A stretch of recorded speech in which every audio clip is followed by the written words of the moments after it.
नमस्कार दोस्तों, आप सभी का स्वागत है आपके अपने चैनल एडी नॉवल बॉय पर।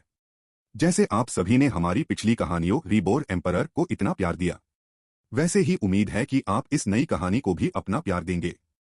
आज हम लेकर आए हैं एक नई, रोमांचक और शक्ति से भरी कहानी, कैप्सूल एक्स विराज का बदलाव। ये कहानी है एक ऐसे लड़के की जो कमजोर था, डरपोक था, लेकिन एक फैसला उसकी पूरी जिंदगी बदल देता है। ध्यान रहे, ये कहानी पूरी तरह से काल्पनिक है। इसका किसी भी व्यक्ति या वास्तविक घटना से कोई संबंध नहीं है। तो बिना किसी देरी के चलिए शुरू करते हैं। कैप्सूल एक्स विराज का बदला। विराज ने मास्क महिला को कहा, अच्छा तो मेरे सामने मूवमेंट तकनीक का प्रदर्शन करोगी? ठीक है। फिर ऐसा कहकर विराज ने मास्क महिला को हिकारत भरी नजरों से देखा। उसी समय उसकी आत्मा की शक्ति अपने चरम पर पहुंचने लगी और बहती बिजली की तलवार हाथ में थामे वो आगे बढ़ गया और एक खाली जगह पर जाकर एक शक्तिशाली प्रहार कर डाला। उसी समय कराहने की तेज आवाज वहां गूंजने लगी और खून की कई धाराएं फूट पड़ी। उसी समय कराहते हुए मास्क महिला बाहर निकल आई। उसने अपने हाथों से अपना पेट पकड़ रखा था और उसके चेहरे पर दर्द साफ नजर आ रहा था। उसे बिल्कुल भी यकीन नहीं हो रहा था कि विराज उसकी मूवमेंट तकनीक को भेद देगा और उस पर इतना घातक हमला भी कर देगा। अपने ऊपर हुए इस हमले से वो हैरान भी बहुत ज्यादा थी। मास्क महिला जिस मूवमेंट स्किल का प्रयोग कर रही थी वो एक मीडियम ग्रेड पृथ्वी के कदम की पावर मूवमेंट तकनीक थी। पूरे कलिंजर एम्पायर में बहुत कम योद्धाओं के पास ही ये तकनीक थी। इस मीडियम ग्रेड पृथ्वी के कदम तकनीक के बल पर मास्क महिला कितने ही योद्धाओं को किनारे लगा चुकी थी। इतनी शक्तिशाली तकनीक को एक सेकेंड ग्रेड मार्शियल आत्मा योद्धा भेद डालेगा, ये बात तो मास्क महिला की सोच से परे थी। मास्क महिला विराज को हैरानी के साथ देखे जा रही थी। ये देखकर विराज ने नफरत के साथ कहा, मेरी तरफ इस तरह देखने की जरूरत नहीं है। ये मेरी कई चालों में से एक चाल है। तुम्हें लगा कि तुम मेरे सामने ये सब नौटंकी कर पाओगी? ऐसा कहकर विराज अपनी जगह से गायब हो गया। इसके तुरंत बाद वहां चारों ओर विराज की कई सारे आकृतियां एक साथ दिखाई पड़ी और उन सभी आकृतियों ने मास्क महिला पर चारों ओर से हमला कर दिया। अचानक से अपने ऊपर हुए इन हमलों से मास्क महिला की हालत खराब हो गई। उसे समझ नहीं आ रहा था कि इतनी सारी आकृतियों में से कौन सी आकृति असल का विराज थी। वो पागलों की तरह हवा में अपना खंजर घुमाने लगी, लेकिन इससे कुछ हो नहीं सका और अगले ही पल खच खच खच की कई आवाजें वहां गूंज गई। ये आवाज तलवार के किसी के मेटल के कवच को भेदकर बार बार शरीर में घुसने की थी। अचानक से मास्क महिला के शरीर में खून से भरे कई छेद उभर आए। इतने सारे घावों के अचानक से अपने शरीर पर पड़ने से मास्क महिला दर्द से छटपटा पड़ी और अचंभित होती हुए दर्द से चिल्लाई, ये कैसे मुमकिन है? मैंने तो सारे हमलों को रोक दिया था। ऐसा कहकर मास्कर महिला जोर जोर से सांस लेने लगी। उसकी निगाहें अपने चारों ओर विराज को ढूंढने लगी। उसे लगा था कि उसने विराज के वारों को रोक दिया था, लेकिन इसके उलट विराज के सभी वार उसके शरीर पर आ बरसे थे और उसे लगभग मरणासन्न स्थिति में पहुंच दिया था। उसी समय विराज ने कहा, ऐसा तुम्हें भ्रम हुआ था कि तुमने मेरे सभी वारों को रोक लिया।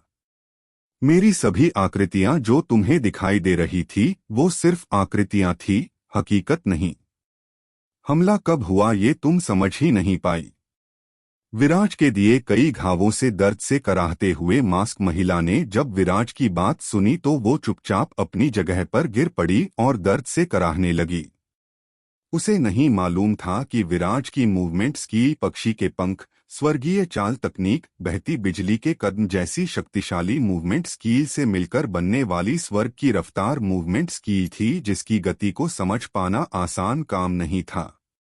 स्वर्ग की रफ्तार मूवमेंट स्किल के दम पर उसने मास्क महिला के चारों ओर अपनी कितनी ही आफ्टर इमेज खड़ी कर दी थी। साथ ही बहती बिजली तलवार तकनीक के बल पर विराज अपने दुश्मन पर चारों ओर से हमला करने में सक्षम था।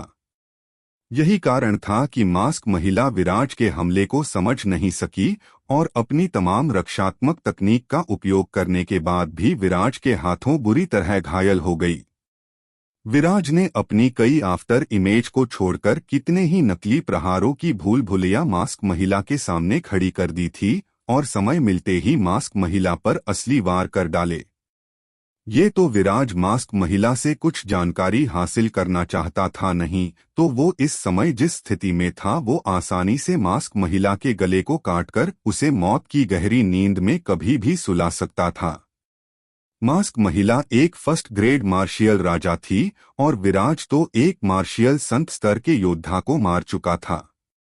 जिस समय विराज ने मास्क महिला को घुटनों के बल ला दिया था, उसी समय गोल्डन पंख भी खूनी पोशाक को कैद करके उसे जमीन पर पटक चुका था। अगर विराज को खूनी पोशाक से कोई जानकारी न निकालनी होती तो अब तक तो गोल्डन पंख अपनी 9 अधूरे संसार ज्वाला से जलाकर खूनी पोशाक को भस्म कर चुका होता। विपुल, अयान और यश अपने हथियारों को पकड़े आश्चर्य से देखे जा रहे थे कि ये सब क्या हो रहा था। वो तीनों विराज और गोल्डन पंख की मदद करना चाहते थे, लेकिन सब कुछ इतनी जिद्दी हुआ और विराज गोल्डन पंख की रफ्तार इतनी ज्यादा तेज थी कि उन्हें समझ नहीं आया कि वो विराज और गोल्डन पंख की मदद कैसे करें। वो समझ पाते कि उन दोनों की मदद कैसे करें, उससे पहले ही गोल्डन पंख खूनी पोशाक पर अपना नियंत्रण बना चुका था और विराज महिला मास्क पर हावी हो चुका था।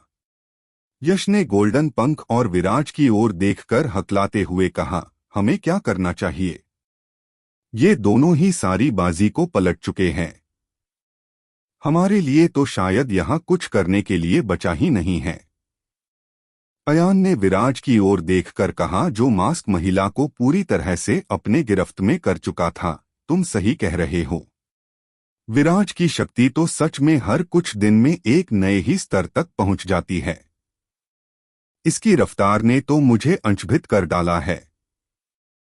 खूनी पोशाक और मास्क महिला दोनों ही विराज से कहीं ज्यादा मार्शियल लेवल के योद्धा है, लेकिन विराज के सामने ऐसे ढेर पड़े हैं मानो इनकी विराज के सामने कोई हैसियत ही नहीं है।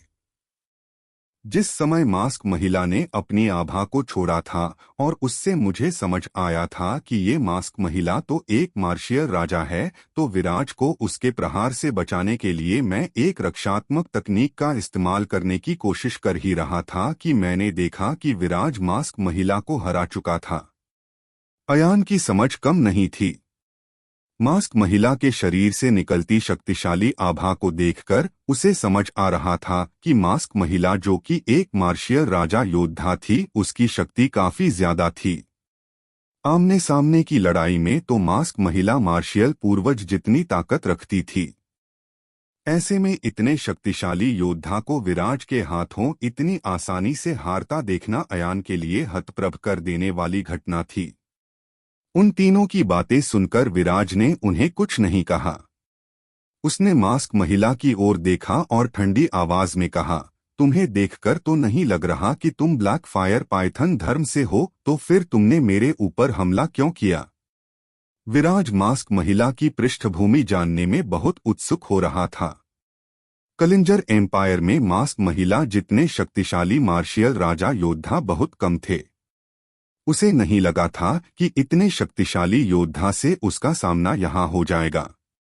इसके साथ ही मास्क महिला को देखकर विराज को अंदर ही अंदर बड़ी अजीब सी फीलिंग महसूस हो रही थी, जैसे कि मास्क महिला एक हत्यारन हो जो कि लंबे समय से अपने आप को छिपाती हुई चली आ रही थी। विराज की बात पर मास्क महिला ने अपने दांतों को पीस लिया, लेकिन उसने कुछ नहीं कहा। मास्क महिला की चुप्पी देखकर विराज की भौहें तन गई। उसने गुस्से से कहा, अच्छा तो कुछ नहीं कहोगी? ठीक है, अगर ऐसी ही बात है तो मेरे पास तुमसे जानकारी निकलवाने के कई तरीके हैं।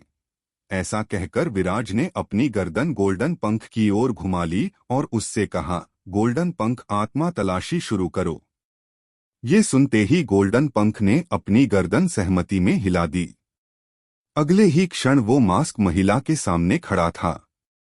मास्क महिला के सामने उसने अपने दोनों हाथ हवा में उठा लिए और उसके हाथों के बीच में एक काले रंग की ऊर्जा की गेंद बनने लगी।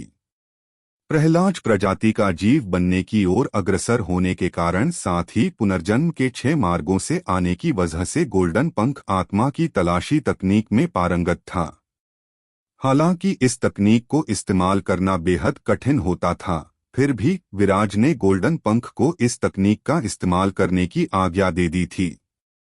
गोल्डन पंख के हाथों में काले रंग के ऊर्जा के गोले को बनता देखकर मास्क महिला ने घबराते हुए कहा, रुको, मैं बताती हूँ। खूनी मीनार दल की एक हत्यारन होने की वजह से मास्क महिला आत्मा की तलाशी तकनीक को बखूबी जानती थी।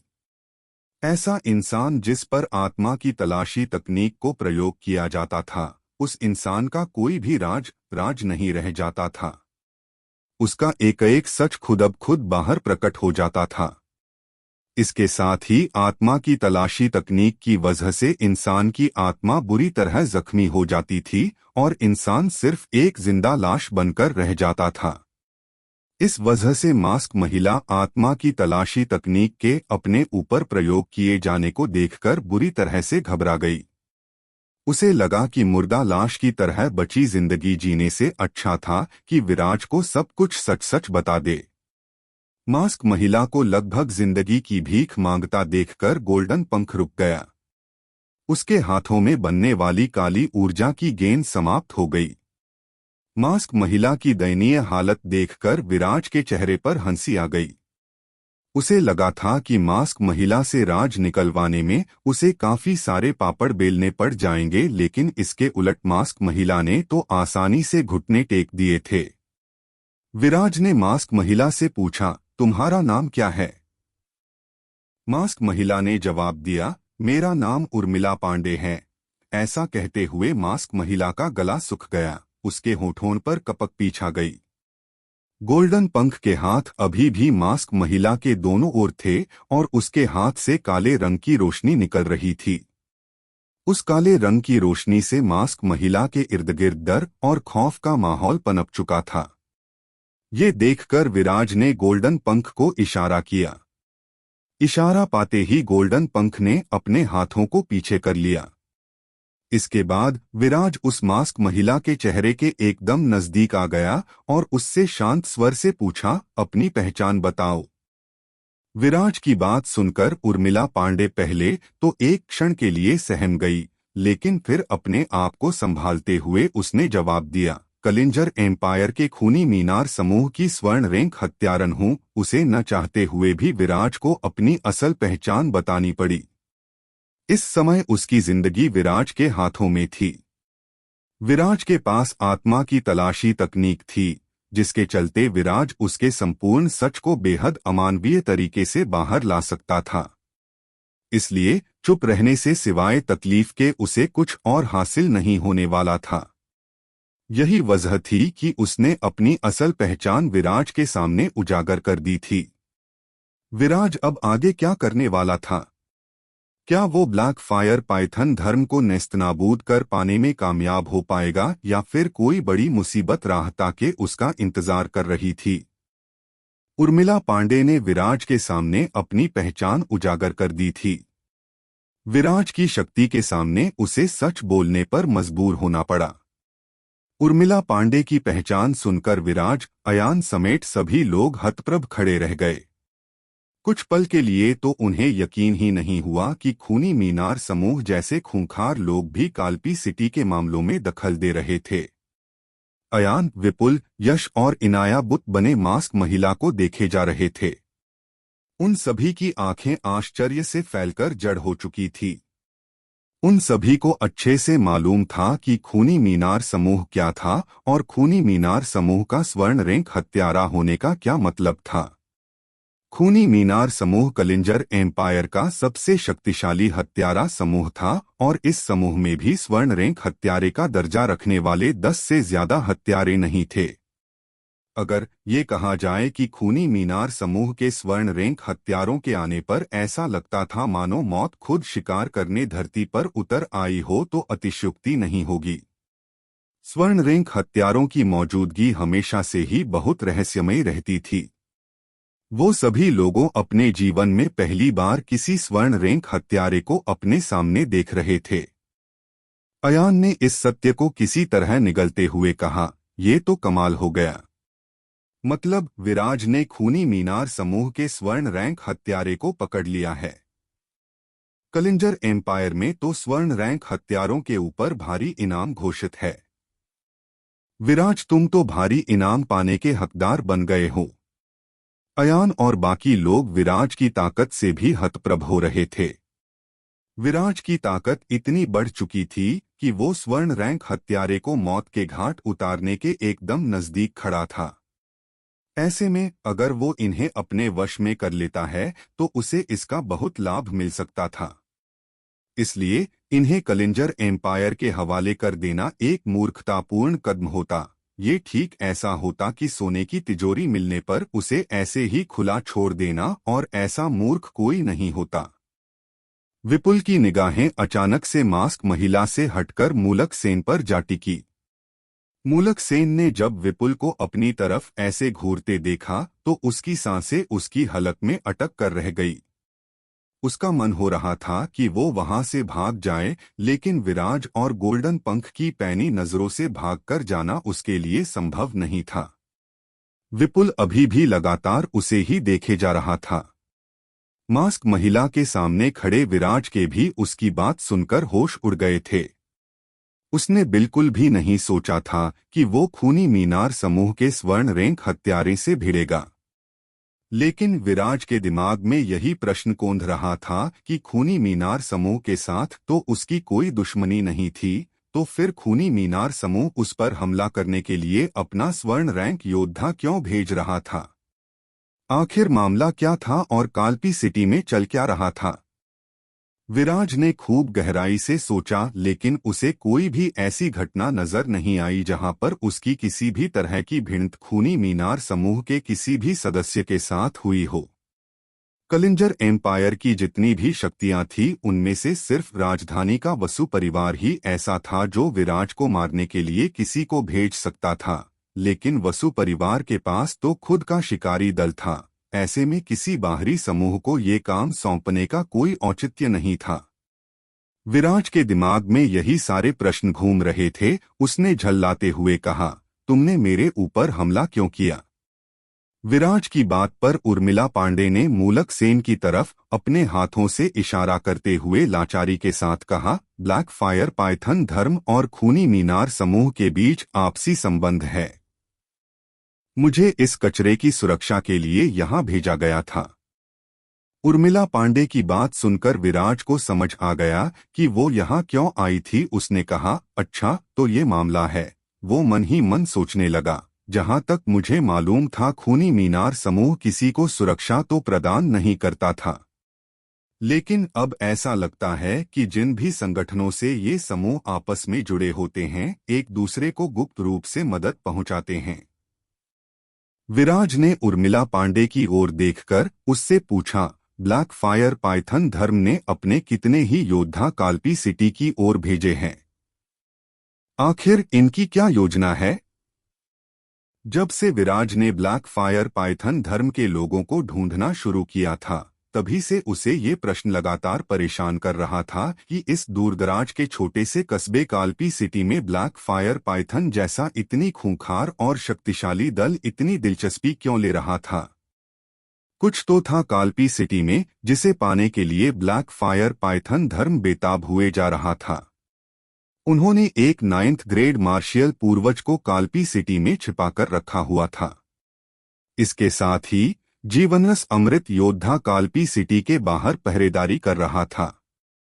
ये सारी चीजें इसी ओर इशारा कर रही थी कि कालपी सिटी में कुछ तो बड़ी योजना बनाई जा रही थी। कालपी सिटी में कोई तो गहरा राज था जो पर्दे के पीछे से सामने आना अभी बाकी था। विराज का ये सवाल सुनकर उर्मिला पांडे ने लाचारी से कहा, मैं नहीं जानती। मेरा काम केवल इस कचरे की हिफाजत करना था। उसके अतिरिक्त मुझे कोई और सूचना नहीं दी गई थी और ना ही हम लोगों को दी जाती है। खूनी मीनार समूह अपने मिशन के अलावा कुछ और नहीं पूछता। उर्मिला पांडे की बात पर विराज को कोई आश्चर्य नहीं हुआ। खूनी मीनार समूह कलिंजर एम्पायर का सबसे शक्तिशाली हत्यारा समूह था और ऐसे हत्यारे समूह अपने काम से मतलब रखते थे। इससे जिस काम को करने वो जाते थे वो गुप्त बना रहता था और अगर उनके लोग पकड़े भी जाएं तो भी उस काम का उजागर नहीं हो पाता था। खूनी मीनार समूह अपने नियमों को कायदे से निभाता था, इसी वजह से वो सबसे खूंखार समूह बन पाया था। विराज ने कहा, अगर तुम्हें नहीं मालूम तो इसका मतलब ये हुआ कि तुम मेरे अब किसी काम की नहीं रही। ऐसा कहकर विराज मुड़कर खूनी पोशाक की ओर देखने लगा। खूनी पोशाक इस समय गोल्डन पंख की 9 अधूरे संसार ज्वाला के बीच कैद था। विराज ने गोल्डन पंख से चीखकर कहा, गोल्डन पंख, आत्मा की तलाशी शुरू करो। विराज के मुताबिक खूनी पोशाक ब्लैक फायर पाइथन धर्म का एक शक्तिशाली और महत्वपूर्ण योद्धा था। ऐसे में इस धर्म का वफादार सदस्य होने की वजह से उसे इस धर्म के कुछ तो राज मालूम होंगे ही और जिन्हें वो सीधे सीधे तो बताने से रहा। इसलिए इसके साथ पूछताछ में समय बर्बाद करने से अच्छा था सीधे आत्मा की तलाशी तकनीक का इस्तेमाल करना। हालांकि आत्मा की तलाशी से भी सारी जानकारी नहीं जुटाई जा सकती थी, फिर भी जितनी जानकारी मिलती वो उसके लिए काफी थी। विराज की बात सुनते ही गोल्डन पंख ने अपने हाथ हवा में उठा लिए। उसके हाथों में काले रंग की ऊर्जा की गेंद बनने लगी। इससे पहले गोल्डन पंख उस ऊर्जा की गेंद को खूनी पोशाक पर दे मारता, खूनी पोशाक चिल्ला उठा, रुको, मैं बताता हूँ, सब सच सच बताता हूँ। खूनी पोशाक की सोच भी मास्क महिला के समान ही थी। आत्मा की तलाशी इंसान को मौत से भी बदतर जिंदगी देती थी, साथ ही इंसान के सारे राज भी बाहर ला देती थी। ऐसे में बोलना ही समझदारी थी। बिना किसी लाभ के दर्दनाक अत्याचार को झेलने का कोई लाभ नहीं था। लेकिन अगर वो विराज के सामने खुद ही सब सच बता देता तो इस बात की संभावना थी कि शायद रहम खाकर विराज खूनी पोशाक को जाने दे। खूनी पोशाक के मन में अभी भी एक आखिरी उम्मीद बची हुई थी। खूनी पोशाक खुद ही सब सच बताने के लिए तैयार हो गया था। ये जानकर विराज खुश हो गया और उसने कहा, दिलचस्प, तो बताओ तुम्हारी पहचान क्या है? ब्लैक फायर पाइथन धर्म काल्पी सिटी के विरुद्ध क्या षड्यंत्र रच रहा है? खूनी पोशाक ने कुछ देर विचार किया और कहा, मेरा नाम दुरावर किश्मोई है। मैं ब्लैक फायर पाइथन धर्म के बाहरी परिवार का तीसरा एल्डर हूँ। काल्पी सिटी के बाहर बड़ी संख्या में ब्लैक फायर पाइथन धर्म के लोगों के होने का कारण है ब्लैक फायर पाइथन धर्म के गुप्त मास्टर को पुनर्जीवित करना। खूनी पोशाक की बात विराज पर 440 वोल्ट के करंट की तरह गिरी। उसके दिल में घबराहट की एक तेज लहर दौड़ गई, लेकिन उसने अपने आप को शांत बनाए रखा। उसने थोड़ा अविश्वास के साथ कहा, पुनर्जीवित? जितना मुझे मालूम है अग्निदेवी वैधी और कलिंजर एम्पायर के प्रथम सम्राट की अगुवाई में गया दल हारकर लौटा था और ब्लैक फायर पाइथन धर्म के गुप्त मास्टर को मार गिराने में नाकामयाब रहा था।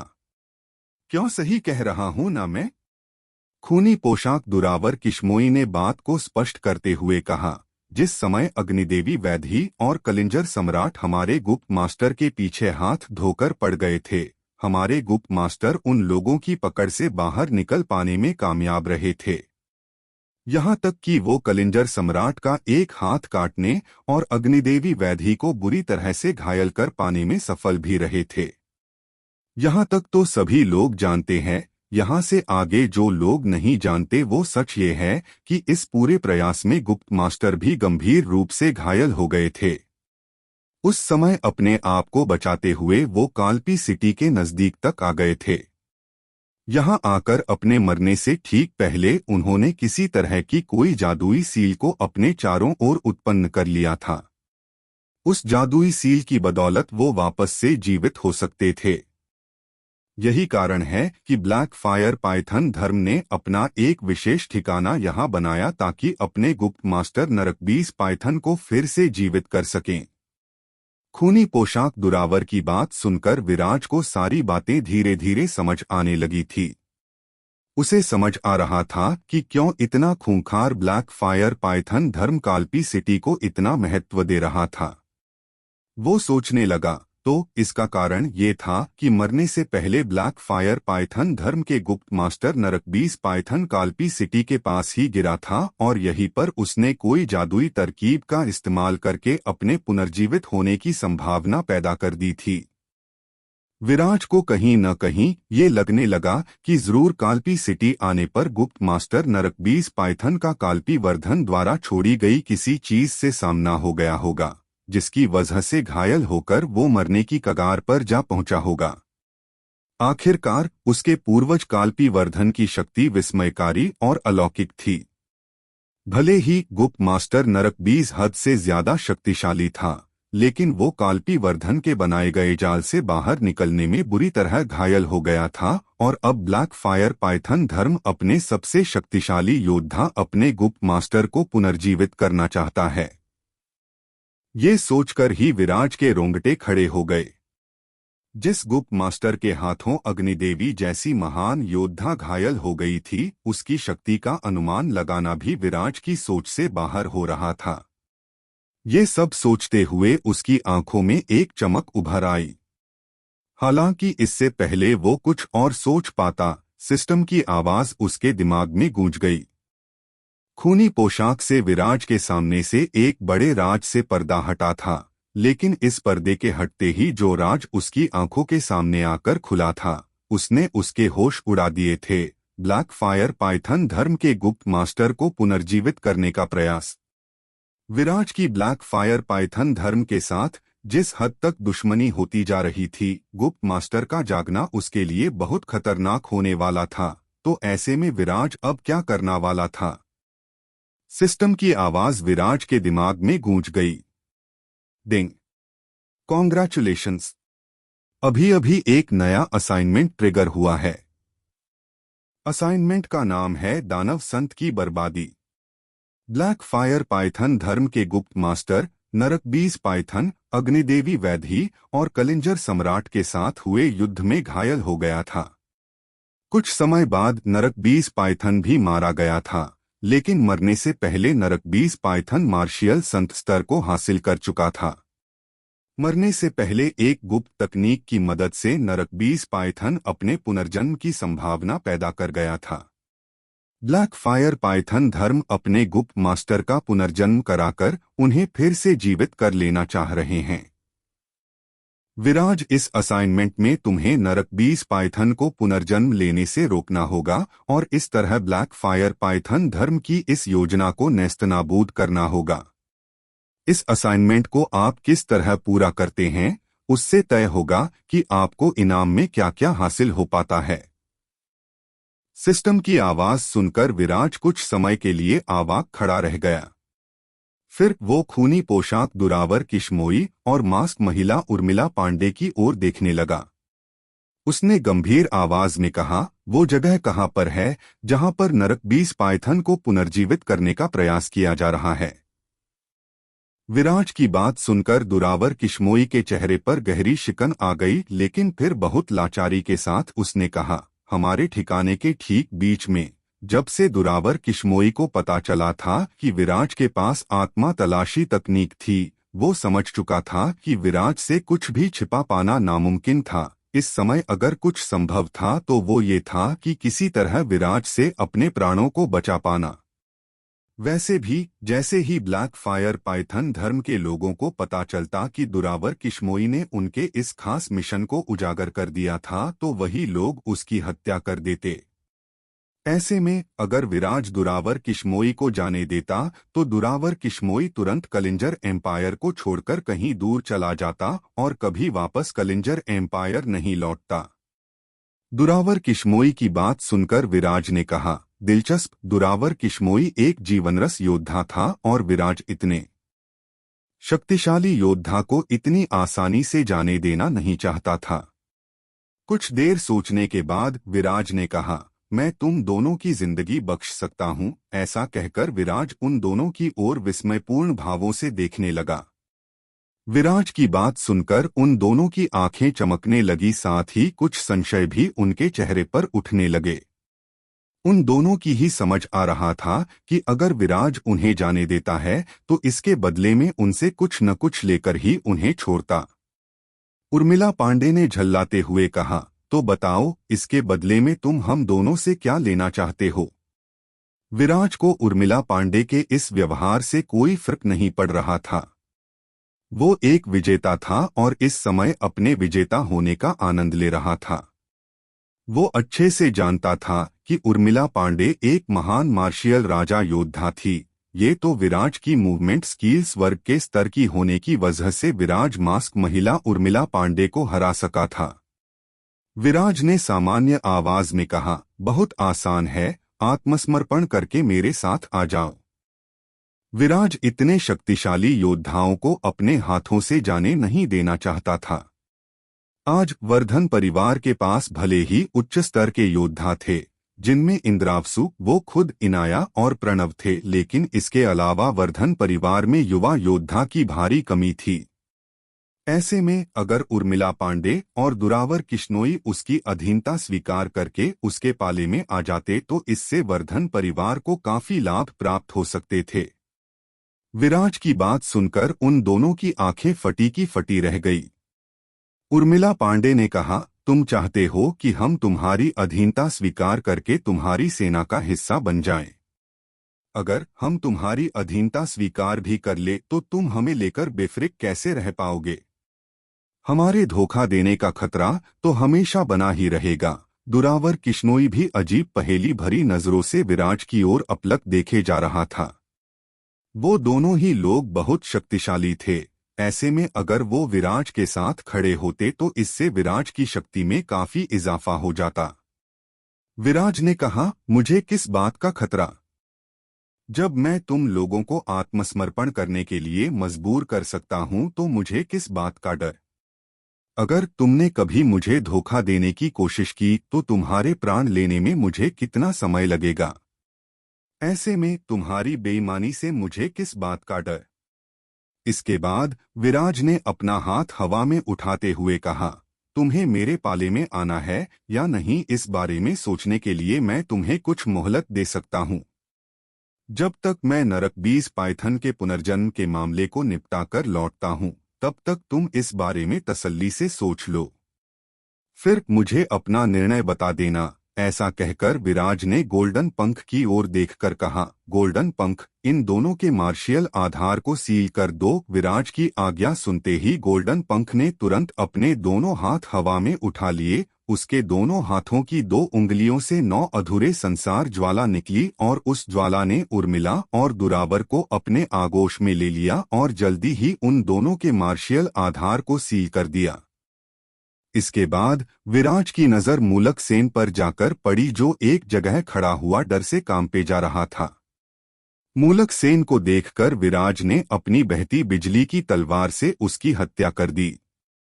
एक 9th ग्रेड मार्शियल पूर्वज योद्धा उसके किसी काम का नहीं था। इसके साथ ही विराज मूलक सेन जैसे किसी दुश्मन को अपने पीछे जिंदा नहीं छोड़ सकता था।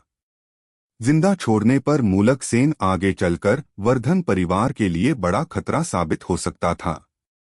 सारा काम निपटाने के बाद विराज ने इनाया और बाकी लोगों की तरफ देखकर कहा, चलो ब्लैक फायर पाइथन धर्म के ठिकाने की ओर चलते हैं। विराज उर्मिला और दुरावर को वही छोड़कर सभी लोगों के साथ आगे बढ़ चला। उन दोनों की मार्शियल क्षमता इस समय शून्य थी। ऐसे में उस घने जंगल में इधर उधर भटकना उन दोनों के लिए मौत के समान हो जाता, इसलिए उन दोनों के वहां से भाग जाने की कोई संभावना नहीं थी। इसके साथ ही वो दोनों हमेशा गोल्डन पंख की नजर में ही थे और गोल्डन पंख उन दोनों को कहीं भी खोज सकता था। विराज की शक्ति को देखकर इनाया का विराज पर भरोसा बढ़ता ही जा रहा था। उसे यकीन हो चला था कि विराज परिस्थिति को सही तरह से झेल सकता था। ब्लैक फायर पाइथन धर्म का ठिकाना उस स्थान से ज्यादा दूरी पर नहीं था। वो सभी जल्दी ही ब्लैक फायर पाइथन धर्म के ठिकाने तक पहुंच गए। वो पहाड़ी एक बेहद घने सुनसान जंगल को पार करने के बाद आई थी। गोल्डन पंख जिस समय मूलक सेन पर नजर रख रहा था, उसी समय वो पहले ही आगे जाकर ब्लैक फायर पाइथन धर्म के ठिकाने का मोटा मोटी अंदाजा लेकर आ चुका था, जिसकी मदद से सभी लोग उस ठिकाने तक आसानी से पहुंच गए। वहां पहुंचते ही वो सभी तेजी से ब्लैक फायर पाइथन धर्म के ठिकाने की ओर चल पड़े। ब्लैक फायर पाइथन धर्म के उस ठिकाने में रहने वाले लोगों को पता नहीं चला था कि खूनी पोशाक दुरावर, मुलक सेन और उर्मिला के साथ क्या हुआ था और विराज कुछ युवाओं के साथ उनका नाश करने वहां आ रहा था। जिस समय विराज और बाकी लोगों ने उनके ठिकाने पर हमला किया तो ब्लैक फायर पाइथन धर्म के पहरेदारों को कुछ भी समझने का मौका नहीं मिला और वो सभी विराज, इनाया, अयान, विपुल और यश के हाथों मारे गए। जिस समय ब्लैक फायर पाइथन धर्म के अंदरूनी लोगों को इस हमले के बारे में पता चला, विराज उनके ठिकाने के अंदर आ चुका था। उन लोगों ने जब बाहर आकर देखा तो पाया कि वहां चारों ओर खून ही खून बिखरा पड़ा था और ब्लैक फायर पाइथन धर्म के पहरेदारों की लाशें बिखरी पड़ी थीं।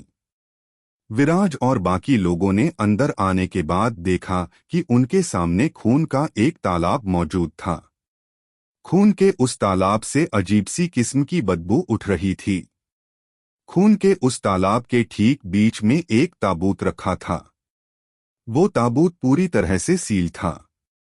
इससे बाहर से देखने पर पता नहीं चल पा रहा था कि उस ताबूत के अंदर दरअसल रखा क्या था। उस ताबूत पर कई सारी खूनी रेखाएं थी जो चमक रही थीं और कई सारी रेखाएं अभी भी चमक नहीं रही थीं। इससे देखने से ही पता चल रहा था कि जब वो सारी रेखाएं, बहुत जल्द वो सारी रेखाएं चमकने लगेंगी। अयान ने उस विशालकाय ताबूत को देखकर धीमी आवाज में कहा, ये ताबूत ब्लैक फायर पाइथन धर्म के गुप्त सम्राट नरकबीस पाइथन का ताबूत लग रहा है। विराज ने इस पर कुछ नहीं कहा, लेकिन उसके चेहरे के भाव बेहद अजीब हो रहे थे। वो बड़े ध्यान से उस ताबूत को देखने लगा। उस ताबूत को देखकर उसे कुछ समझ आने लगा। उस ताबूत पर बने पैटर्न को देखकर उसके दिल के अंदर मौजूद तलवार मणि से कुछ जानकारियां उसके दिमाग में आने लगीं। वो ऐसे पैटर्न को पहले भी कहीं पर देख चुका था। तलवार पूर्वज की तलवार मणि के मुताबिक ये पैटर्न भूत प्रजाति की पुनर्जीवित तकनीक के थे। हालांकि तलवार मणि में केवल पुनर्जीवित तकनीक के होने के बारे में ही जानकारी दर्ज थी। इस तकनीक के बारे में गहराई से कुछ भी दर्ज नहीं था और कोई भी काम की जानकारी नहीं थी। नहीं तो विराज कब का पुनर्जीवित तकनीक का इस्तेमाल करके पाराशल का पुनर्जन्म करा चुका होता। विराज मन ही मन बड़बड़ाया, जीवन भी कितना अजीब है। जब मुझे लगता है कि इस चीज को पाने के लिए मुझे लंबा सफर तय करना होगा, उसी समय कुछ ऐसा हो जाता है कि वो चीज मेरे एकदम सामने आकर खड़ी हो जाती है और नियति मुझसे कहने लगती है कि जा विराज पाले उसे। इससे पहले विराज सिस्टम का एक और असाइनमेंट स्वीकार कर चुका था। उस असाइनमेंट का नाम था शरीर का पुनर्निर्माण। इस असाइनमेंट को पूरा करने के लिए विराज को भूत प्रजाति की पुनर्जन्म तकनीक को सीखना था और पाराशल के शरीर को फिर से हासिल करने का रास्ता खोजना था। इस असाइनमेंट के मिलने के बाद विराज ने इरादा किया था कि जब वो पर्याप्त शक्तिशाली हो जाएगा तो भूत प्रजाति के क्षेत्र में जाएगा। लेकिन अब उसे लग रहा था कि उसकी काफी सारी मेहनत बच गई थी।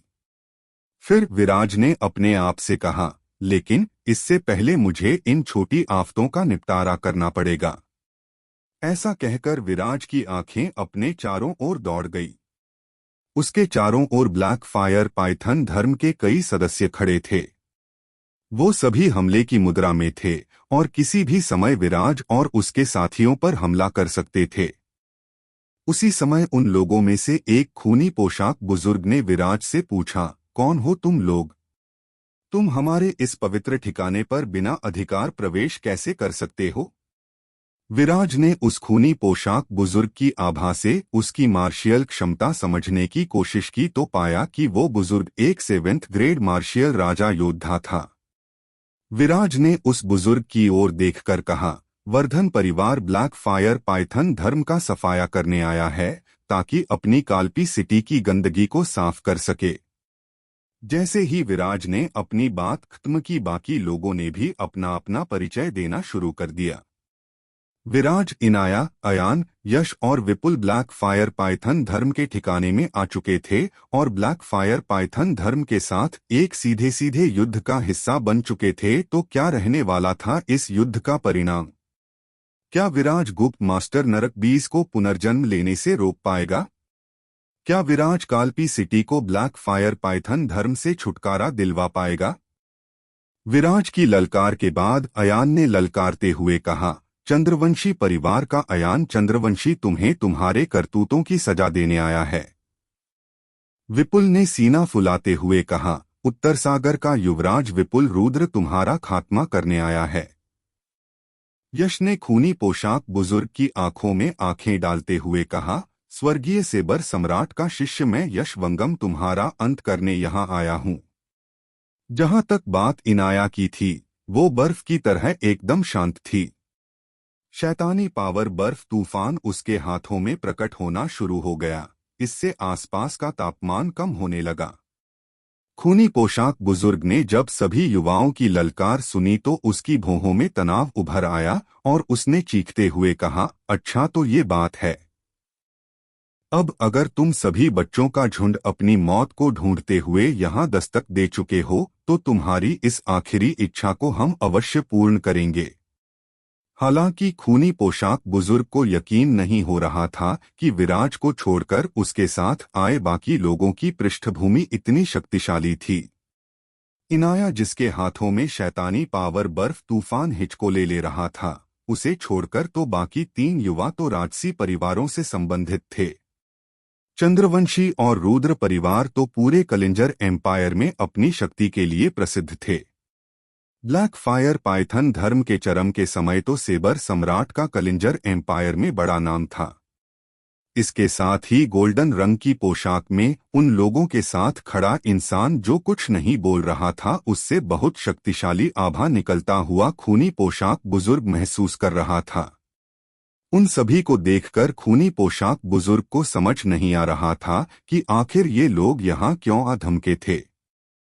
इसके साथ ही एक बात और खूनी पोशाक बुजुर्ग के दिमाग में खटक रही थी कि विपुल, अयान, यश इतने शक्तिशाली पृष्ठभूमि से थे और इनाया और गोल्डन पोशाक वाला युवा शक्तिशाली आभा छोड़ रहे थे। वो सभी एक सामान्य से दिखने वाले लड़के के नेतृत्व में कैसे काम कर रहे थे? ये बात उसे हतप्रभ किए जा रही थी। खूनी पोशाक बुजुर्ग को इस बात की समझ थी कि सेना के सेनापति को ही अगर ढेर कर दिया जाए तो सेना अपने आप टूटकर बिखर जाती है।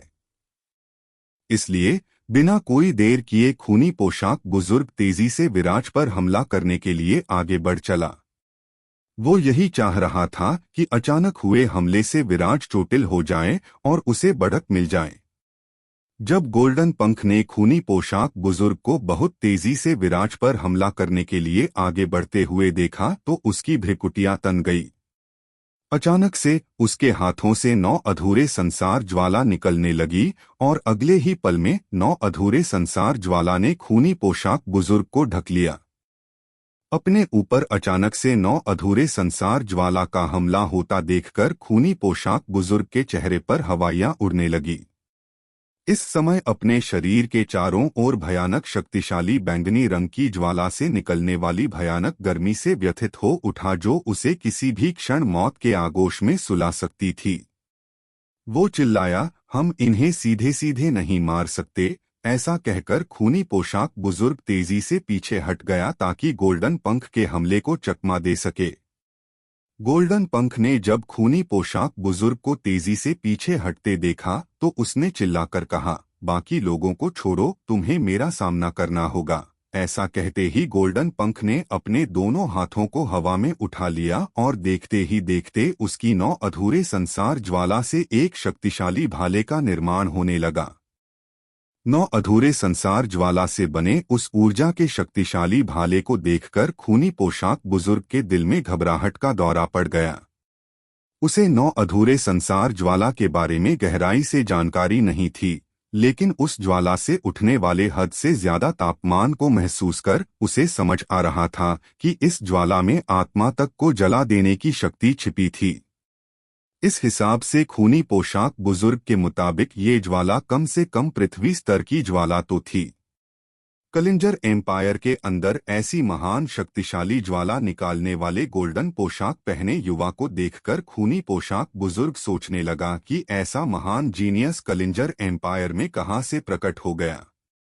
ब्लैक फायर पाइथन धर्म का एक बड़ा चेहरा होने की वजह से उसे कलिंजर एम्पायर के अंदर घटने वाली घटनाओं और योद्धाओं की जानकारियां मिलती रहती थी। उसे अपने किसी भी सूत्र से कलिंजर एम्पायर के अंदर इतने शक्तिशाली योद्धा के होने की कोई खबर नहीं मिली थी और ये बात रह रहकर उसे परेशान किए जा रही थी। हालांकि इनाया और गोल्डन पंख को देखने के बाद उसे अपने जासूसों को सूली पर चढ़ा देने का मन हो रहा था, जो किसी काम के नहीं थे। खूनी पोशाक बुजुर्ग को मन ही मन विराज से जलन हुए जा रही थी। छोटी सी उम्र का दिखने वाला विराज इतने शक्तिशाली पृष्ठभूमि के युवाओं का नेता बना हुआ था। हालांकि उसके मुताबिक विराज की प्रतिभा को देखते हुए विराज एक जीनिसय था और उसके साथ खड़ा गोल्डन पंख एक बिरला योद्धा था। खूनी पोशाक बुजुर्ग ने गोल्डन पंख की ओर देखकर पूछा, आखिर तुम्हारी असल पहचान क्या है? खूनी पोशाक बुजुर्ग की बात सुनकर गोल्डन पंख के चेहरे पर एक हल्की हंसी उभर आई और उसने कहा, मैं कौन हूं? तुम्हें ये जानने का कोई हक नहीं। ऐसा कहते ही गोल्डन पंख ने अपनी ज्वाला से बने भाले से खूनी पोशाक बुजुर्ग पर हमला कर दिया। अचानक से खूनी पोशाक बुजुर्ग के चारों ओर ज्वाला भाले के कितने ही वार उभर आए और उन वारों ने उसके कितने ही नाजुक अंगों को भेद डाला। अपने ऊपर हुए इस अकस्मात हमले से खूनी पोशाक बुजुर्ग घबरा गया। वो उस हमले का सामना करने की स्थिति में नहीं था, इसलिए तेजी से पीछे हट गया। हालांकि पीछे हटने की उसकी रफ्तार किसी भी लिहाज से कम नहीं थी, फिर भी गोल्डन पंख के मुस्तैद हमले की वजह से उसके कंधे पर गहरी चोट लग गई। गोल्डन पंख ने तेजी से आगे बढ़ते हुए अपनी 9 अधूरे संसार ज्वाला से खूनी पोशाक बुजुर्ग को घेर लिया। इसके बाद अपने हाथों में फिर से ज्वाला का भाला बनाकर उसे खूनी पोशाक बुजुर्ग की ओर करते हुए गोल्डन पंख ने कहा, तुम बहुत कमजोर हो। 9 अधूरे संसार ज्वाला की उस शक्ति के सामने जीवनरस अमृत योद्धा को जान के लाले पड़ जाएं। ऐसे में खूनी पोशाक बुजुर्ग तो मात्र 7th ग्रेड मार्शियल राजा योद्धा था, उसका बचना तो नामुमकिन था। देखते ही देखते कुछ ही समय में ब्लैक फायर पाइथन धर्म के योद्धाओं के सामने ही खूनी पोशाक बुजुर्ग 9 अधूरे संसार ज्वाला से जलकर राख का ढेर बन चुका था। उसकी राख वहां मौजूद खूनी तालाब में जा गिरी। जब ब्लैक फायर पाइथन धर्म के योद्धाओं ने खूनी पोशाक बुजुर्ग का इतना खतरनाक हश्र देखा तो उनकी सांसें बर्फ की तरह जाम हो गई और बूत बने अपनी जगह पर ही खड़े रह गए। खूनी पोशाक बुजुर्ग उन सभी में सबसे शक्तिशाली योद्धा था। अगर वो विराज के हाथों मारे गए थे तो बाकी योद्धाओं को अपना अंजाम समझ आने लगा था। उन सभी योद्धाओं में आतंक की लहर फैल गई। विराज उन सभी योद्धाओं को जिंदा नहीं छोड़ सकता था। ऐसा करने पर ये योद्धा बदला लेने के भाव से उसके वर्धन परिवार को भविष्य में भारी नुकसान पहुंचा सकते थे, इसलिए उन योद्धाओं को मौत के घाट उतारना उसकी मजबूरी बन चुका था। इसलिए न चाहते हुए भी विराज ने गोल्डन पंख की ओर देखकर कहा, गोल्डन पंख, बचा काम निपटा दो। ऐसा कहकर विराज तेजी से गुप्त मास्टर के ताबूत की तरफ उड़ गया, जो खून के तालाब के ठीक बीच में रखा हुआ था। विराज गुप्त मास्टर नरक 20 पाइथन की पुनर्जीवित तकनीक का उपयोग करके पाराशल के शरीर को पुनः हासिल करने के बारे में सोच रहा था। अगर ऐसा मुमकिन हो जाता तो इससे उसकी काफी सारी ऊर्जा खर्च होने से बच जाती। उसे भूत प्रजाति के क्षेत्र में जाकर पुनर्जन्म तकनीक को सीखने की आवश्यकता नहीं रह जाती। इससे उसे अनावश्यक खतरे से भी मुक्ति मिल जाती। हालांकि विराज के पास काफी सारे ट्रम्प कार्ड थे, जिनकी बदौलत भूत प्रजाति के क्षेत्र से सुरक्षित बाहर निकल आता। फिर भी भूत प्रजाति का क्षेत्र जितना रहस्यमयी और अप्रत्याशित था, उससे ये कहा नहीं जा सकता था कि भले ही विराज के पास कई सारे ट्रम्प कार्ड थे, फिर भी किसी बड़ी मुसीबत में न फंसे। चट्टानी सम्राट जो इतने शक्तिशाली योद्धा थे, भूत प्रजाति के किए गए हमले की वजह से ही मरणासन्न अवस्था तक पहुंचे थे। ऐसे में भूत प्रजाति की शक्तियों को नजरअंदाज करना या उन्हें कम आंकने की गलती विराज हरगिज नहीं कर सकता था। पुनर्जीवित तकनीक भूत प्रजाति की एक गुप्त तकनीक थी। भूत प्रजाति के ब्लैक फायर पाइथन धर्म और वसु परिवार के साथ हाथ मिलाने की वजह से विराज के लिए इस पुनर्जीवित तकनीक को सीखना हद से ज्यादा मुश्किल काम था। इसलिए अगर उस ताबूत का उपयोग करके वो पुनर्जीवित तकनीक हासिल कर सकता था तो ऐसे दुर्लभ मौके को गंवाना समझदारी भरा कदम तो किसी भी लिहाज में कहा नहीं जा सकता था। लेकिन पुनर्जीवित तकनीक से पाराशल के शरीर को वापस पाने में विराज को दो प्रमुख चुनौतियां डरा रही थी। पहली चुनौती ये थी कि ब्लैक फायर पाइथन धर्म के गुप्त मास्टर ने पुनर्जीवित तकनीक के कितने हिस्से को अभी तक हासिल कर लिया था, और दूसरा गुप्त मास्टर की आत्मा की शक्ति कितनी थी। अगर नरक 20 पाइथन की आत्मा की शक्ति पाराशल की आत्मा की शक्ति से ज्यादा होती तो पाराशल के लिए नरक 20 की आत्मा पर काबू पाकर पुनर्जीवित तकनीक का उपयोग करना संभव नहीं रह जाता। गुप्त मास्टर नरक 20 पाइथन मरने से पहले एक संत स्तर का योद्धा बन चुका था। इसी से विराज अनुमान लगा सकता था कि नरक 20 पाइथन की आत्मा की शक्ति किसी भी हाल में कम तो नहीं होने वाली थी। वो इन सभी चीजों पर गंभीरता से विचार कर ही रहा था। फिर उसने सोचा कि क्यों न ज्येष्ठ पाराशल से ही इस बारे में बातचीत की जाए। ऐसा कहकर उसने अपनी यूनिवर्स रिंग से अग्निदेवी वैधी की पेंटिंग को बाहर निकाला और उससे अपनी एनर्जी की वेव को गुजार दिया। ऐसा होते ही अग्निदेवी वैधी की पेंटिंग विराज के हाथों से छूटकर हवा में तैरने लगी और अगले ही पल पाराशल उस पेंटिंग से बाहर निकलकर विराज के सामने प्रकट हो गए। बाहर आते ही पाराशल ने पहले अपने चारों ओर देखा और फिर थोड़ा झल्लाते हुए कहा, अब कौन सी नई आफत को अपने सिर पर ओढ़ लिया है? तुम्हारा और आफतों का आपस में कुछ गहरा रिश्ता जान पड़ता है। पाराशल की बात सुनकर विराज के चेहरे पर मुस्कुराहट उभर आई। उसने पाराशल को गुप्त मास्टर नरक 20 पाइथन के पुनर्जीवित होने के बारे में सब कुछ बताया। विराज की बात को सुनकर पाराशल पहले तो कुछ पल के लिए गहरी सोच में डूब गए और फिर विराज को गहरी निगाहों से देखते हुए कहा, तो तुम्हारे कहने का मतलब है कि तुम ब्लैक फायर पाइथन धर्म के गुप्त मास्टर के पुनर्जीवित तकनीक की मदद से मेरे शरीर को पुनर्जीवित करवाने में मदद कर सकते हो? विराज ने पाराशल की ओर देखकर कहा, अगर नरक 20 पाइथन की आत्मा एक स्तर से अधिक शक्तिशाली नहीं हुई होगी तब जरूर मैं ये कह सकता हूँ कि आप इस तकनीक की मदद से अपने शरीर को पुनर्जीवित कर सकते हो। हालांकि विराज ने पूरी बात पाराशल को नहीं बताई थी, लेकिन उसे यकीन था कि पाराशल उसकी बातों का असली अर्थ समझ जाएंगे। क्या विराज नरक 20 पाइथन की आत्मा को दबाकर पाराशल के शरीर को पुनर्जीवित कर पाने में कामयाब होने वाला था? क्या पाराशल के शरीर को पुनर्जीवित कराने के चक्कर में विराज किसी बड़ी मुसीबत में फंसने वाला था?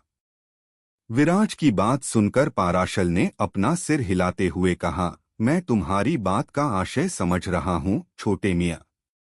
कई 100 सालों से नया शरीर पाने की मेरी ख्वाहिश रही है, लेकिन मेरी ख्वाहिश पूरी नहीं हो सकी। मैं रचनाकार आत्मा बनकर थक चुका हूँ। काश मैं अपना शरीर फिर से पुनर्जीवित कर सकूं। वैसे छोटे मियाँ, क्या सच में ऐसा हो सकता है? ऐसा कहते हुए पाराशल विराज के एकदम नजदीक आ गए और उन्होंने कहा, वैसे काश मेरा महान ट्रायल मैदान मेरे काबिल शागिर्द के पास होता तो मैं इस बात से बेफिक्र होता कि मेरे बाद मेरे इस महान ट्रायल मैदान का क्या होगा। ऐसा कहने के बाद पाराशल थोड़ा पीछे चले गए। उन्होंने अपने शरीर को कई गुना फूला लिया, जैसे गुब्बारे में फूंक मारकर उसे फुला लिया जाता है, और फिर कहा, मैं पाराशल, मेरा वचन ही मेरा सत्य है। मेरे पास कोई शागिर्द नहीं है जो मेरी विरासत को ग्रहण करें। अगर इस प्रयास में मैं मारा जाता हूँ तो मैं तुमसे उम्मीद रखता हूँ कि तुम मेरे लिए एक काबिल शागिर्द ढूंढोगे। मेरी विरासत को गुमनामी की मौत नहीं मरने देना। विराज ऐसा कहते कहते पाराशल के बड़े फूले हुए शरीर में आंखों के साथ साथ शरीर के हर हिस्से से पानी निकलने लगा। अगले ही पल पाराशल फिर से अपने सामान्य इंसानी आकार में आ गए। उन्होंने अपना हाथ हवा में उठाया और अपनी एक उंगली को विराज की ओर कर दिया। उनकी उस उंगली से एक सफेद रंग की तेज जगमगाती हुई रोशनी बाहर निकली जो जाकर सीधे विराज के दिमाग में समा गई। विराज के दिमाग में उस रोशनी के समाते ही बड़ी मात्रा में सूचनाओं का विस्फोट उसके दिमाग में होने लगा। उसका दिमाग सुपर कंप्यूटर की तरह सारी सूचनाओं को व्यवस्थित करने की कोशिश करने लगा। कुछ समय के लिए विराज जीवन दर्शन की अवस्था में चला गया, जो कि पाराशल की विरासत को धारण कर रहा था। इसके बाद पाराशल ने वात्सल्य भरी नजरों से विराज की ओर देखा, उसके चेहरे पर अपना हाथ रखकर उसे स्नेह दिया और फिर अचानक से प्रकाश की एक किरण में बदल गए और ताबूत के अंदर समा गए। पाराशल के ताबूत के अंदर समाते ही विराज चौकन्ना हो गया। उसके पास आ रही सूचनाओं को व्यवस्थित करने का समय नहीं था। विराज का भी काफी कुछ दांव पर लग चुका था। अगर अपने शरीर को पुनर्जीवित करने के प्रयास में पाराशल मारे जाते तो महान ट्रायल मैदान बेहद कमजोर हो जाता। इसके साथ ही पाराशल जैसा एक महान योद्धा गुरु विराज हमेशा हमेशा के लिए खो देता। खून के तालाब के बीचों बीच रखे ताबूत में पाराशल समा गए। उसी समय गोल्डन पंख, इनाया, अयान और यश ने ब्लैक फायर पाइथन धर्म के योद्धाओं पर धावा बोल दिया। अचानक से धातुओं के आपस में टकराने, रगड़ खाने की कितनी ही आवाजें वहां गूंज गई। कितनी ही बिजलियां आकाश में प्रकट हो गई। कुछ ही देर में इनाया, अयान, विपुल और यश खून से नहाए हुए विराज के सामने खड़े थे। सभी ब्लैक फायर पाइथन धर्म के सभी योद्धाओं को मौत के घाट उतार चुके थे। अयान ने विराज की ओर देखा और फिर यश और बाकी लोगों की तरफ देखकर उनसे हल्की आवाज में पूछा, ब्लैक फायर पाइथन धर्म के योद्धाओं का तो सफाया हो गया, अब विराज क्या करना चाहता है? ऐसा कहकर अयान की नजरें खून के तालाब के बीचों बीच रखे ताबूत पर चली गई। मुझे नहीं मालूम, यश ने लाचारी के साथ कहा। यश के मास्टर सेबर जीवनरस अमृत योद्धा थे। अपने ज्ञान के लिए पूरे कलिंजर एम्पायर में प्रसिद्ध थे।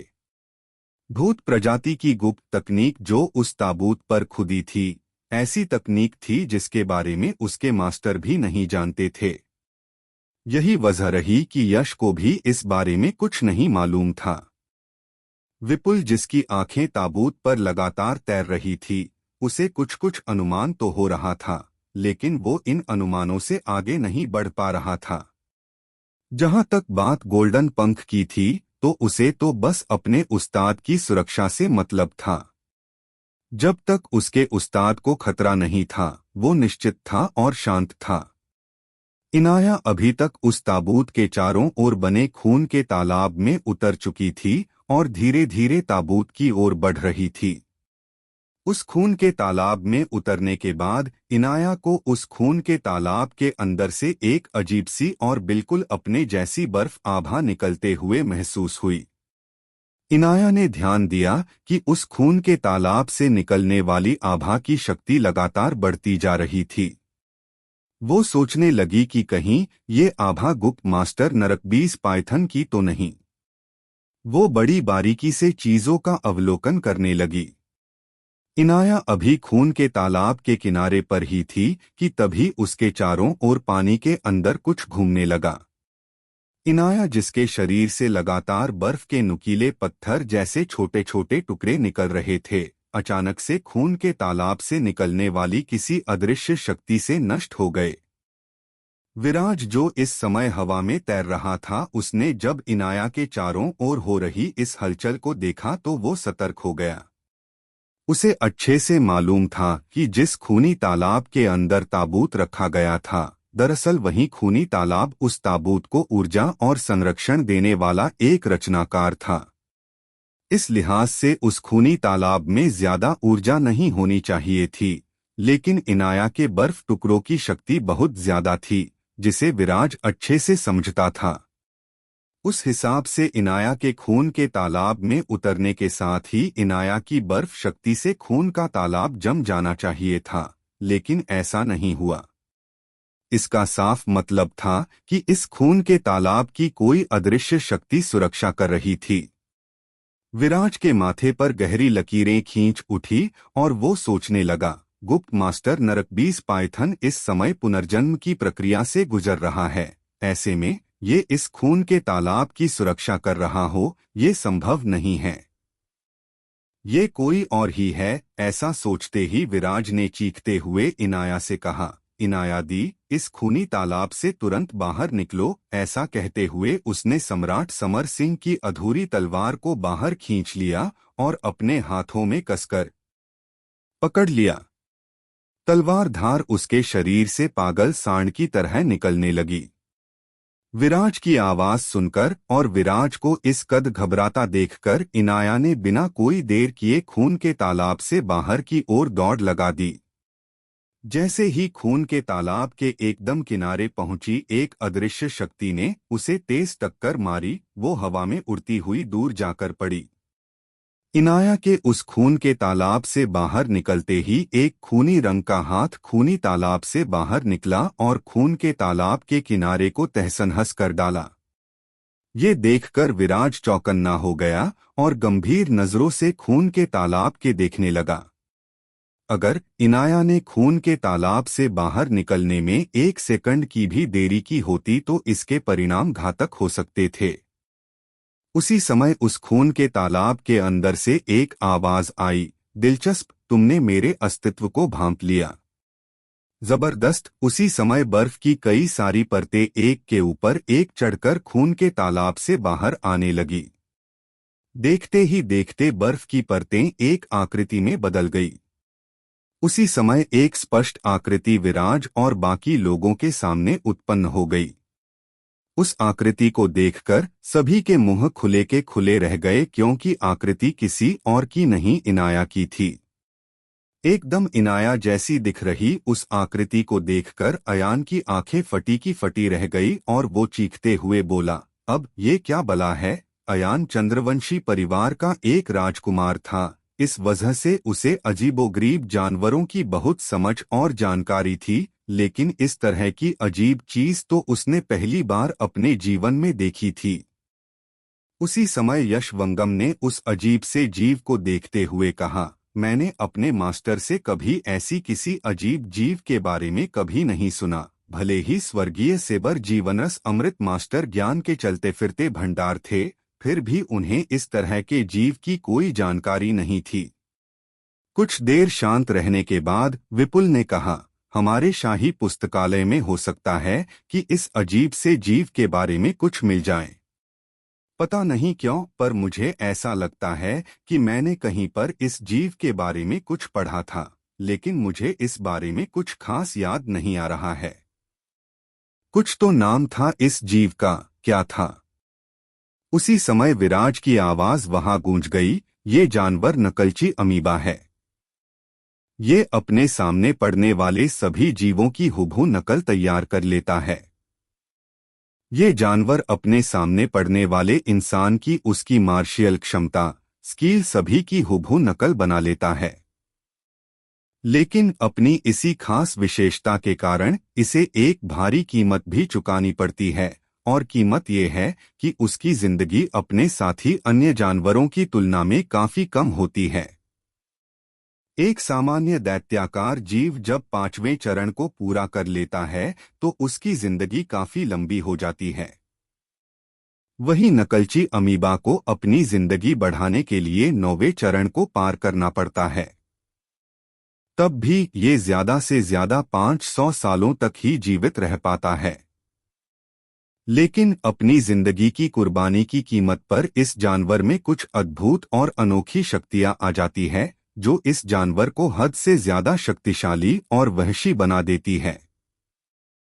विराज अभी तक इनाया के पास आ चुका था। इनाया को उठाते हुए खून के तालाब में उस इंसानी आकृति को देखते हुए विराज ने ये सब कहा। विराज को इस बात का हल्का सा भी अनुमान नहीं था कि ब्लैक फायर पाइथन धर्म के इस गुप्त ठिकाने में इतने शक्तिशाली, अजीब और दुर्लभ जीव का डेरा होगा। नकलची अमीबा की शक्ति इतनी अधिक थी कि एक बार जब तलवार पूर्वज का सामना नकलची अमीबा से हुआ तो नकलची अमीबा से लड़ते हुए उनकी खुद के जान के लाले पड़ गए थे। नकलची अमीबा से लड़ते हुए तलवार पूर्वज नकलची अमीबा के शक्तिशाली प्रहारों की वजह से लगभग मारे जाने वाले थे। वो तो तलवार पूर्वज के पास एक रहस्यमयी तकनीक थी जिसकी बदौलत वो एकदम नए तरह की शक्ति का संचार कर सके और उस नई शक्ति के बल पर नकलची अमीबा को मार गिराने में किसी तरह कामयाब रहे। यही कारण भी था कि तलवार पूर्वज जैसा योद्धा पूरे कैप्लर यूनिवर्स में मिलना एक दुर्लभ घटना थी। अपने बारे में इतनी जानकारी सुनकर नकलची अमीबा दंग रह गया। अपना सिर घुमाकर विराज की तरफ देखने लगा और उससे कहा, मुझे नहीं मालूम था कि यहाँ पर कोई होगा जो मेरी पृष्ठभूमि से भली भांति वाकिफ होगा। कुछ तो खास है तुम में, मुझे तुम्हारी पृष्ठभूमि को समझने दो। ऐसा कहकर नकलची अमीबा विराज के नजदीक आकर उसे ध्यान से देखने लगा। विराज को ध्यान से देखने पर नकलची अमीबा की आंखें लाल रंग से चमकने लगी। उसने देखा कि विराज के दिल में सुनहरे रंग की तलवार ऊर्जा धधक रही थी। उसने विराज से कहा, अच्छा तो ये बात है। तलवार पूर्वज की तलवार मणि? बहुत समय पहले की बात है। तलवार पूर्वज ने मेरे एक ज्येष्ठ की हत्या कर डाली थी। आज मेरे पास अपने ज्येष्ठ की हत्या का बदला लेने का मौका है। तलवार मणि के अनुज को मारकर मैं अपने ज्येष्ठ की मौत का बदला लूंगा। इससे पहले नकलची अमीबा अपनी बात पूरा करता उसके हाथों पर सम्राट समर सिंह की तलवार का एक वार आकर पड़ा। क्या विराज इस खतरनाक नकलची अमीबा को मार गिराने में कामयाब हो सकेगा या फिर नकलची अमीबा के हाथों पराजित हो जाएगा? और क्या इससे नरकबीज पाइथन पुनर्जीवित हो जाएगा और पाराशल मारे जाएंगे?